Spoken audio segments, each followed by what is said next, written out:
ये आषाढ़ मास का शुक्ल पक्ष चल रहा है। इसको हम आप गुप्त नवरात्रि के पर्व से जानते हैं। वर्ष में 4 प्रकार की नवरात्रि आती हैं। 2 प्रत्यक्ष नवरात्रि आती हैं।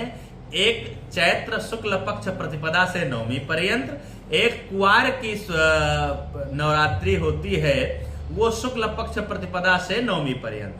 2 नवरात्रि गुप्त होती है। एक होती है जो वर्तमान चल रही है आषाढ़ शुक्ल पक्ष प्रतिपदा से नवमी पर्यंत, और एक नवरात्रि आएगी माघ में शुक्ल पक्ष प्रतिपदा से नवमी पर्यंत। तो 4 महीने हमने गिनाए आपको। ये हर 3-3 महीने पर आएगा।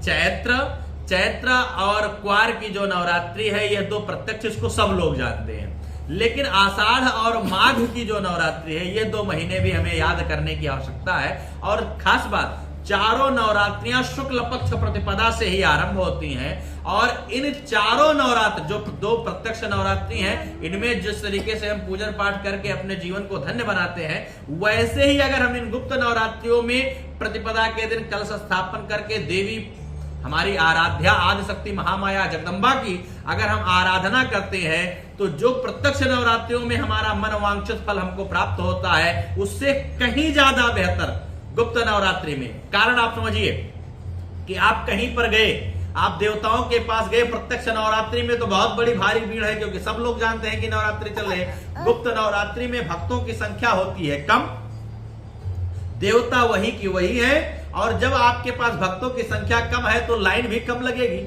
और लाइन भी कम लगेगी तो आप किसी भी पर्व में, किसी भी देवस्थान पर, किसी भी सिद्ध पीठ में अगर आप गुप्त नवरात्रि में दर्शन करने जाना चाहें, तो वहां पर भी आपको आसानी से दर्शन प्राप्त हो जाएगा। और अगर घर पर भी आप यजन करना चाहते हैं माँ का, तो आपको सही शुद्ध ब्राह्मण मिल जाएंगे यजन करने के लिए। आप स्वयं करना चाहें तो कर सकते हैं। सिद्धि की, अगर आप कुछ प्राप्त करना चाहते हैं, कोई सिद्धि प्राप्त करना चाहते हैं, कोई तंत्र करना चाहते हैं, कोई मंत्र करना चाहते हैं, तो उसकी सबसे बड़ी नवरात्रि है गुप्त नवरात्रि।